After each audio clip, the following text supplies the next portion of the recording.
Hey Gaithersburg, I'm here to brighten up your Tuesday afternoon with a little something sweet.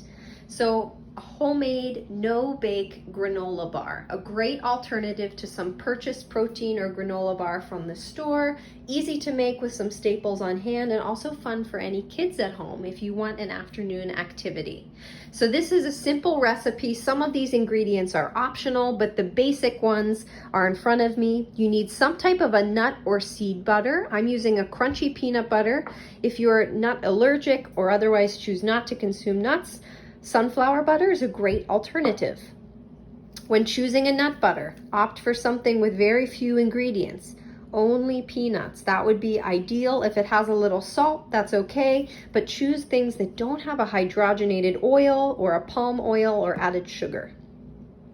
We need some type of a sweetener. I'm using a pure maple syrup.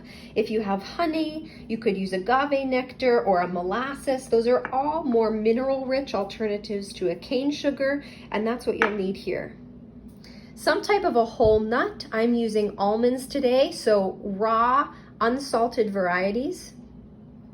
Whole rolled oats, something in old-fashioned form instead of the quick cook variety because they offer a nice chew and whole texture to the bars instead of the mealy pieces of the quick cook varieties.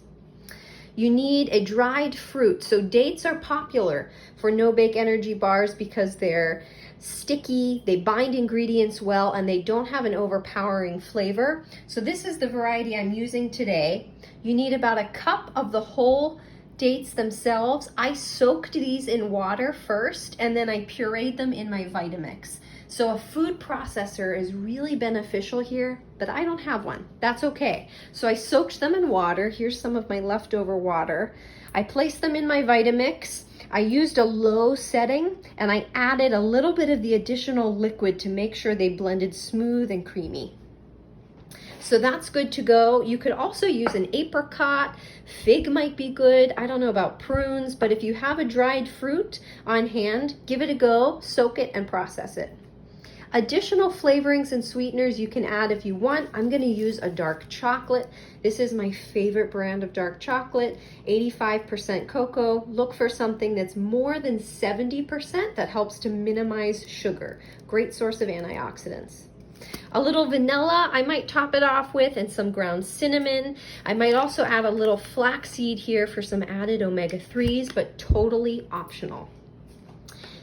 The step prior to adding these ingredients together would be to toast your almonds and your oats if you like that toasty flavor. So what I did over here as a prep step is place my almonds and my oats on 2 baking sheets, and I baked them at 350 degrees for about 15 minutes. They smell really delicious and they get sort of a brown golden color. This gives a nice flavor and texture to the final product, so I highly recommend baking those first. So step 1, I've added my toasted almonds, my toasted oats, and the date paste to a large bowl. And I've chopped my whole bar of dark chocolate. If you're using chocolate chips here, you don't have to cut them, but I cut my whole bar and I portioned out the maple syrup and the peanut butter, so we're ready to mix. We're gonna put those in a saucepan to combine and heat first. So I'm heating my peanut butter and the maple syrup over medium-low on the stove so that it combines evenly and we get a one cohesive sauce. If you're adding additional spices or flavorings, this would be the time to do it. So I'll add a little sprinkle of my cinnamon and vanilla to this mixture before we add it to the rest of the ingredients. My peanut butter, maple syrup, cinnamon, vanilla mixture is warm and smooth and ready to go. So I'm going to pour this over my ingredients here in the bowl. And we'll use a spatula to get out everything that I can't do with one hand here. I'll make sure I get the remnants of those. This is also when you'll add any of your additional fruits or ingredients. So I'll add my dark chocolate here. And this is really just to taste. You don't have to use much. You can use more if you prefer it. Textural, flavoring additive, up to you. And then we'll mix. That's it. All done. So place it in the refrigerator or the freezer if you want to move a little more quickly, and have them cool and solidify so the date paste will harden a bit. That will help stick it and keep it together, and then you can cut them and enjoy. The last step is to transfer this combined mixture into a baking dish. I recommend an 8x8. I don't have that size, so this is a little bit larger. If it's smaller than that, the bars will be thicker. If it's larger than that, they'll be a little thinner, but I'm just gonna stop the placement right there or so I can keep them uniform.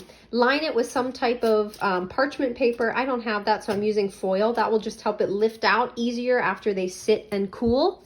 So transfer your mixture to a baking dish. Make sure it's uniformly distributed throughout the pan and nice and even so that you get perfect little bars.